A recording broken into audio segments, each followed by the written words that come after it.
네, 안녕하세요. 네, 수시로 TV의 수시로입니다. 자, 오늘은 2025학년도 대입 전형 및 입시 전략에 대해서 설명해 드리도록 하겠습니다. 오늘은 처음으로 설명해 드리는 거기 때문에 대입 전형에 있어서 새롭게 바뀐 점에 대해서 먼저 말씀드리도록 하겠습니다. 네, 오늘 말씀드린 것처럼 자, 2025학년도 입시 일정에 대해서 처음으로 소개해 드리고요. 두 번째로는 이제 2025학년도 대입 전형의 요약 및 혹은 새롭게 바뀐 점, 그리고 저희가 알아야 될 주안점에 대해서 알아보도록 하겠습니다. 자, 2025학년도 입시 일정은요. 첫 번째, 수시 모집 일정에 대해서 알아보도록 하겠습니다. 수시 모집은 일단 원서 접수는 9월 9일부터 13일로 중 3일 이상이라고 하는데요. 이게 학교마다 다 다르기 때문에 본인이 지원하고자 하는 대학이 있다면 언제부터 언제까지 시행하는지 꼭 미리 알아두실 필요가 있고요. 또 가장 또 중요한 포인트는 자기가 지원할 대학의 마지막 원서 접수일의 시간, 마감 시한이 몇인지를 알아야 됩니다. 이 마감 시간 같은 경우는 대학마다 자율적으로 시행하고 있기 때문에 예를 들어서 5시에 마감이 이제 끝날 수도 있고요. 6시에 마감이 끝날 수도 있는 부분이라서 그 부분은 꼭꼭꼭 확인해 주셔야 돼요. 왜냐하면 요즘 같은 경우는 이제 경쟁률, 즉 실시간 경쟁률을 보고 학생들이 지원을 하기 때문에 그 경쟁률을 보다가 놓치는 경우가 많아요. 여기 경쟁률 많이 올라가니까 넣을까 말까 눈치싸움 하다가, 놓치는 경우가 간혹 있을 수 있기 때문에 꼭꼭 마감 이제 날짜 및 마감 시한을 꼭 확인해 주셔야 됩니다. 그 전형 기간은 9월 14일부터 12월 10일이 되겠고요. 합격자 발표는 12월 13일, 그리고 합격자 등록은 최초 합격자 등록이겠죠. 12월 16일부터 18일 동안 등록해 주시면 되고요. 수시 미등록 충원 합격 같은 경우는 흔히 말해서 저희가 말하는 추가 합격을 말하는 겁니다. 그래서 12월 26일 목요일 8시까지, 6시까지죠. 죄송합니다. 6시까지 전화를 받고, 대학교 전화를 받고 이제 들어가는 경우가 있겠습니다. 이때 이제 12월 26일, 5시에 전화를 받고 추가 합격한 제 학생이 있는데요. 그때 너무 기뻐하더라고요. 그런 경우는 거의 이제 뭐다. 그 학교에 문을 닫았다라고 볼 수가 있겠죠. 그래서 10월 26일에 5시에 전화 오는 경우도 있으니까 어떻게 보면 희망 고문일 수도 있겠는데 상향을 정말 우주 상향이라 하죠. 우주 상향을 넣은 경우는 이 경우까지도 대비를 해야 되겠습니다. 네, 그래서 수시 모집 일정은 12월 27일 10시에 마무리됩니다. 자, 그리고 정시 모집 일정 같은 경우는요, 원서 접수는 12월 31일부터 1월 3일, 3일 이상이고요. 다만, 정시 모집 원서 접수 요번에 특이점은 1월 1일이라는 이제 휴일이 들어가 있기 때문에 이것 좀 유념해서 넣어주시는 게 좋겠습니다.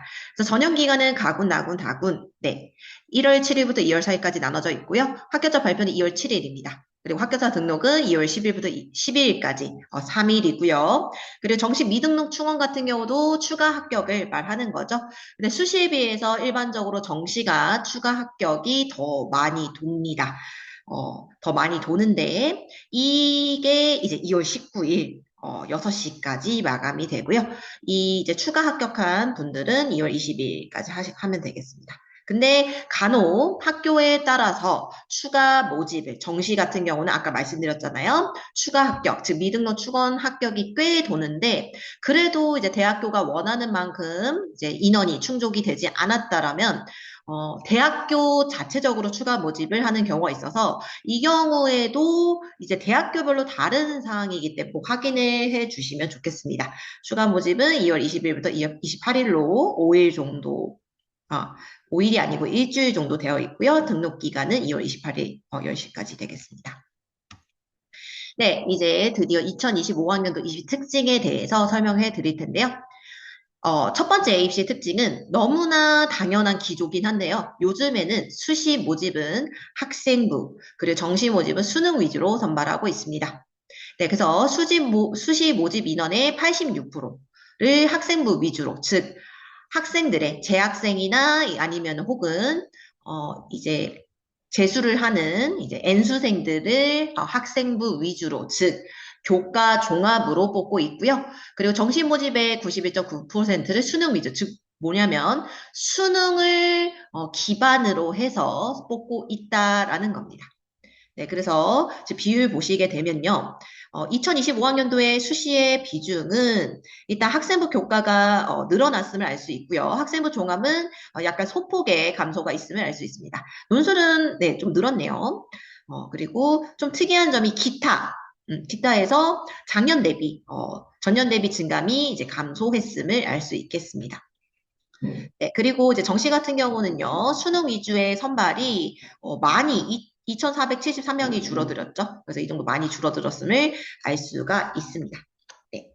이거는 근데 이제 전체적으로 이 정도 줄어들었다라는 거지. 각 중요한 점은 내가 지원하고자 하는 대학의 학과의 전형, 그러니까 전형의 학과가 얼마나 증가했고 얼마나 감소했는지가 중요하겠습니다. 물론 정시에서는 성적 맞춰 가는 거기 때문에 2,473명이 감소했다라는 사실은 그다지 좋지 않은 소식이라고 볼 수가 있겠죠. 네, 그리고 2025학년도 입시의 특징에서 우리가 또 알아봐야 될 점이, 요즘 그런 얘기 많이 들리잖아요. 한국은 서울공화국이다라는 말이 많이 들리는데, 그만큼 이제 한국의 인프라는 이제 서울에 많이 집중해 있습니다. 그것을 반영한 탓인지, 특히나 요즘 학생들은 서울이나 수도권의 대학을 무조건 가고 싶어 하는 경향이 생겼습니다. 그래서 이것도 하나의 트렌드라고 볼 수가 있겠는데요. 그렇기 때문에 입시에서도 수도권과 비수도권의 전형 비율을 비교해 볼 필요가 있습니다. 수시 모집의 경우 수도권과 비수도권의 전형 비율이 매우 다릅니다. 그래서 본인이 수도권에 갈 것인지, 아니면 내가 지방에 사는 학생이라서 지방에 있는 대학을 갈 것인지에 따라서 전략이 매우 달라질 수 있기 때문에 이런 이제 수도권과 비수도권의 전형별 비율을 꼭 확인을 해야 됩니다. 자, 수시 모집 중에서도 수도권은 학생부 종합전형 비율이 가장 높습니다. 그렇기 때문에 수도권에 다니는 친구들, 수도권에 사는 친구들, 혹은 수도권 대학에 이제 지원할 의향이 있는 친구들은 무조건적으로 학교 생활기록부를 챙겨야 함을 알 수가 있고요. 비수도권의 경우는 학생부 교과 전형의 비율이 높기 때문에 생기부도 당연히 챙겨야지만 성적적인 부분을 먼저 챙겨야 되겠습니다. 자, 논술 전형. 특히 좀 특이한 점이 논술 전형은 수도권 수시 모집 인원의 11.39%를 차지하지만 비수도권은 0.80%밖에 되지 않기 때문에 비수도권은 웬만해서 교과 전형과 그리고 종합 전형을 노려보는 것이 좋겠습니다. 또 비수도권 같은 경우는 지역 인재 전형이 있기 때문에 그것도 노려보는 게 좋겠죠. 그래서 2025학년도는 수도권 학생부 교과 32.39%, 학생부 종합 44%입니다. 도합 합쳐서 76% 정도 차지하는데요. 즉 생기부가 들어가는 이제 전형이 76%나 된다라는 것입니다. 비수도권의 경우에는 교과가 즉 성적만 들어가는 비중이 68%죠. 성적이 압도적으로 중요한데 만약에 본인이 생기부를 이용해서 상향을 쓰거나 한다라면 학생부 종합전도 챙기기 좋겠죠. 그래서 비수도권 같은 경우는 학생부 교과와 학생부 종합이라 불리는 전형이 도합 합쳐서 무려 89%나 육박합니다. 네. 그래서 오늘은 2025학년도 입시특징 첫 번째와 그리고 입시 일정에 대해서 간략하게 알아보겠습니다. 다음 시간에는 2025학년도 입시특징 두 번째, 세 번째에 대해서 설명해 드리도록 하겠습니다. 다음에도 기대해 주세요. 감사합니다.